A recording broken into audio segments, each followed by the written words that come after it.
இது மகிமை நேரம். எனக்கு அன்பான சகோதர சகோதரிகளே, இயேசு கிறிஸ்துவின் இனிய நாமத்தில் இந்த மகிமை நேரம் நிகழ்ச்சிக்கு உங்களை அன்போடு வரவேற்கிறேன். நாம் ஜெயமுள்ளவர்களாய் வாழ்வதற்கு கடைபிடிக்க வேண்டிய சில காரியங்களை நாம் தியானித்து வருகிறோம்.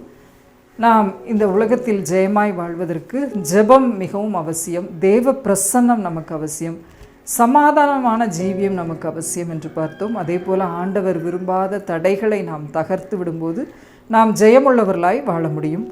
அதே போல் பரிசுத்த ஆவியானவரின் வல்லமை நமக்குள் இருக்கும்போது நாம் ஜெயமுள்ளவர்களாய் கொடியேற்ற முடியும் என்று நாம் பார்த்தோம். இன்று நாம் தியானிக்க இருப்பது, நாம் ஒரு அர்ப்பணம் உள்ள ஒரு சிறு குழுக்கள் நம்மோடு இருக்கும்போது நாம் ஜெயமுள்ளவர்களாய் மாற முடியும். தனி மரமாக நாம் சில காரியங்களை செயலாற்ற முடியாது. ஆனால் ஒரு அர்ப்பணமுள்ள ஒரு குழுவாக நாம் சேர்ந்து செயல்படும்போது ஜெயமுள்ள வாழ்க்கை வாழ முடியும். ஒரு சிறு குழு நமக்கு இருந்தால் போதும். 2-3 பேர் ஒருமனப்பட்டு ஜெபிக்கும் போது அந்த ஜெபத்திற்கு பதில் கிடைக்கும் என்று சொன்னது போல, ஒரு சிறு குழுவாக நாம் சேர்ந்து செயலாற்றும் போது நாம் ஜெயமுள்ள வாழ்க்கை வாழ முடியும். நியாயாதிபதிகள் 7ஆம் அதிகாரம் 2ஆம் வசனம், கர்த்தர் கிதியோனை நோக்கி, நான் மீதியானியரை உன்னோடு இருக்கிற ஜனத்தின் கையில் ஒப்பு கொடுக்கிறதற்கு அவர்கள் மிகுதியாய் இருக்கிறார்கள். என் கை என்னை ரட்சித்தது என்று இஸ்ரவேல் எனக்கு விரோதமாக வீம்பு பேசுவதற்கு இடமாகும் என்று வேதம் கூறுகிறது. ஆண்டவர் கூறுகிறார், அவர்கள் மிகுதியாய் இருக்கிறார்கள். இந்த கிதியோனோடு இருக்கிற சேனை மிகுதியாய் இருக்கிறது. அவர்கள் என் கை என்னை ரட்சித்தது என்று சொல்வதற்கு அது ஏதுவாக இருக்கும். ஆகவே மாபெரும் படையல்ல, அர்ப்பணம் உள்ள சிறு குழுவே சிறந்தது என்று ஆண்டவர் விரும்புகிறதை நாம் பார்க்கிறோம். ஒரு ஜெயத்தை பெறுவதற்கு ஒரு பெரிய படை, பெரிய ஆள்பலம், பணபலம், இதையெல்லாம் ஆண்டவர் எதிர்பார்ப்பதே இல்லை. ஒரு ஆண்டவரிடமிருந்து நாம் ஒரு ஜெயத்தை, இந்த உலகத்தில் நாம் ஒரு ஜெயத்தை பெறுவதற்கு அந்தஸ்தோ ஆஸ்தியோ எதுவுமே தேவையில்லை. ஒரு சிறு குழு இருந்தாலே போதும் என்று நாம் பார்க்கிறோம். அமெரிக்க கப்பற்படையில் ஒரு முழக்கம் சொல்லுவார்கள், சில நல்ல மனிதர்கள். அந்த மோட்டோ, அந்த கப்பற்படையின் மோட்டோவே சில நல்ல மனிதர்கள். அப்படியாக தான் ஆண்டவர் தனது காரியத்தில் பயன்படுத்துவதற்கு சில நல்ல மனிதர்களை மாத்திரமே தேர்ந்தெடுக்கிறார் என்று பார்க்கிறோம். கிதியோனோடு 32,000 பேர் அந்த படையில் இருந்தார்கள். ஆனால் ஆண்டவர் இவர்கள் அதிகமாக இருக்கிறார்கள், மிகுதியாக இருக்கிறார்கள் என்று சில நல்லவர்களை தேர்ந்தெடுக்கிறதை பார்க்கிறோம்.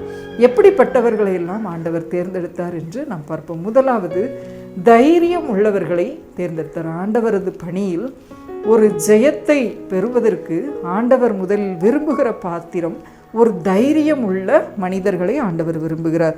1 யோவான் 4:18, அன்பிலே பயமில்லை, பூரண அன்பு பயத்தை புறம்பே தள்ளும், பயப்படுகிறவன் பூரணப்பட்டவன் அல்ல என்று பார்க்கிறோம். ஆண்டவர் முதலாவது அந்த 32,000 படை வீரர்களில் பயப்படுகிறவர்களையும் திகில் உள்ளவர்களையும் புறம்பே தள்ளுகிறதை நாம் பார்க்கிறோம்.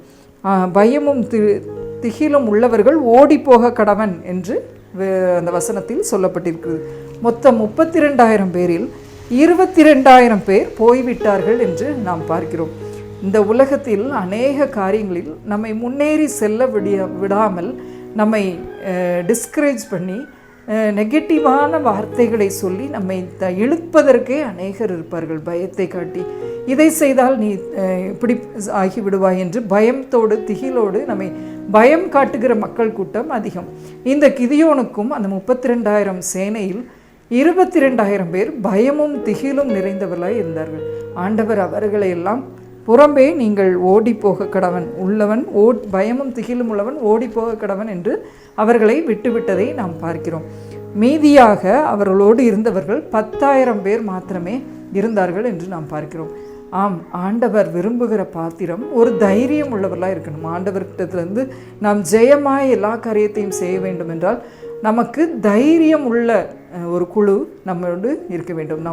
நம்மோடு இருக்கிற உறவுகளானாலும் சரி, கிறிஸ்துவுக்குள் நம்மை தைரியப்படுத்துகிறவர்களாய், விசுவாசத்தில் நம்மை மெருகேற்றுகிறவர்களாய் இருக்க வேண்டும். அவிசுவாசத்தை வளர்க்கிற கூட்டத்தை நாம் விட்டுவிடும்போது நாம் ஜெயத்தை பெற்றுக்கொள்கிறவர்களாய் மாற முடியும். 2வது, ஆண்டவர் தேர்ந்தெடுத்தவர் அர்ப்பணிக்கப்பட்ட மனிதர்களை ஆண்டவர் தேர்ந்தெடுத்தார். சங்கீதம் 9:1 சொல்லுகிறது, கர்த்தாவே, முழு இருதயத்தோடும் உம்மை துதிப்பேன். ஆண்டவரை முழு இருதயத்தோடு நம்புகிற மக்களை ஆண்டவர் விரும்புகிறதை நாம் பார்க்கிறோம். அந்த 10,000 கூட்டத்தையும் ஆண்டவர் இன்னும் இந்த ஜனங்கள் அதிகம் என்று சொல்கிறார். மீண்டுமாய் ஒரு சோதனையை ஆண்டவர் கொடுக்கிறார். ஆரோத் நீரூற்றின் தண்ணீரண்டையில் இவர்களை இறங்க பண்ணு என்று கிதியோனுக்கு கட்டளை கொடுக்கிறார். யுத்தம் என்ற எண்ணமே இல்லாமல் சிலர் அந்த நீரூற்றில் தங்கள் கால்களை நினைத்து மூழ்கி எதிரியின் தாக்குதலை சற்றும் எண்ணாமல் உலகத்தின் மாம்சத்தின் போக்கில் அவர்கள் தண்ணியை பருகி குடித்தார்கள். சிலர் மாத்திரமே நாய்களைப் போல தங்கள் முழங்காலை ஊன்றி கைகளில் தண்ணீரை எடுத்து நாவினால் நக்கி குடித்தார்கள் என்று நாம் பார்க்கிறோம். ஆண்டவர் அந்த நாய் போல நக்கி கொடுத்த 300 பேரை மாத்திரம் தேர்ந்தெடுக்க சொன்னார். எந்தவித கவலையும் இல்லாமல் உலகத்தில் எதிரியை குறித்து எதிரியின் தாக்குதலை எதையும் இல்லாமல் மனம் போல வாழ்கின்ற மீதி இருக்கிற அத்தனை பேரையும் ஆண்டவர் அந்த படையை விட்டு அகற்றி விட்டார். அர்ப்பணம் உள்ள இந்த போருக்கு ஆயத்தமாக இருந்த அந்த 300 பேரை மாத்திரம் அந்த கிதியோனின் படையில் ஆண்டவர் சேர்த்து கொண்டார் என்று பார்க்கிறோம். ஆண்டவர் இப்படி தைரியமுள்ள மக்களை தேர்ந்தெடுத்து கொண்டார், அர்ப்பணம் உள்ள மக்களை தேர்ந்தெடுத்து கொண்டார். மூன்றாவதாக ஒரே மனதுடைய மனிதர்களை தேர்ந்தெடுத்து கொண்டார். ஆமோஸ் 3ஆம் அதிகாரம் 3ஆம் வசனம், 2 பேர் ஒருமனப்பட்டிருந்தால் ஒழிய ஒருமித்து நடந்து போவார்களோ என்று வேதவசனம் சொல்கிறது. 2 பேர் ஒருமித்து செஞ்சாதான் ஒரு காரியத்தை செய்ய முடியும். மாட்டில் 2 வண்டி மாடுகளில் 2 மாடும் ஒருமித்து போனால் தான் அந்த வண்டியை நடத்தி செல்ல முடியும். அதே போல் இந்த 300 பேருக்குள்ளேயும் ஒரு மனதோடு அவர்கள் இருக்கிறத பார்த்து ஆண்டவர் தேர்ந்தெடுத்தார் என்று நாம் பார்க்கிறோம். இந்த 300 பேரையும் 3 குழுக்களாக பிரித்து பாளையத்துக்கு ஒருமித்து அவர்கள் நடந்து சென்றார்கள் என்று பார்க்கிறோம். 35,000 மீதியானியரில் ஒரு 300 பேரை கொண்டு ஆண்டவர் களம் இறங்கி ஜெயத்தை காட்டினார் என்று நாம் பார்க்கிறோம்.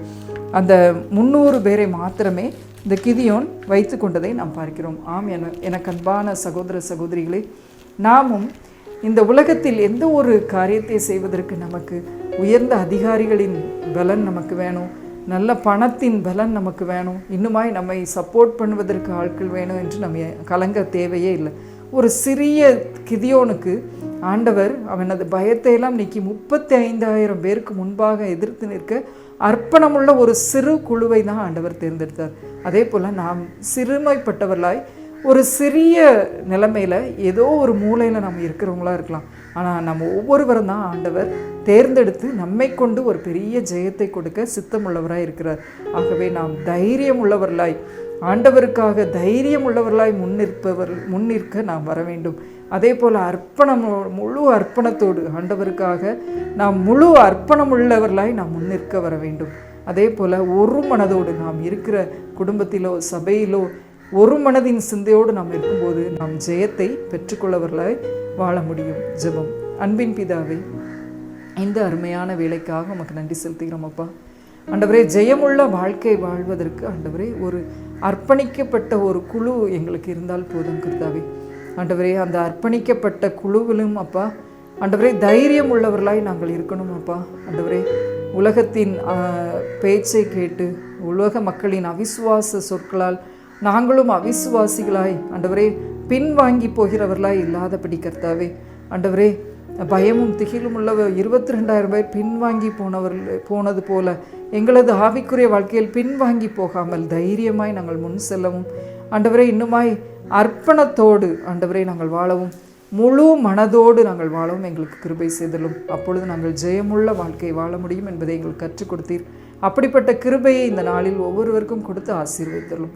மீட்பர் இயேசு கிறிஸ்துவின் மூலமாய் வேண்டிக் கொள்கிறோம் பரமபிதாவே. ஆமென்.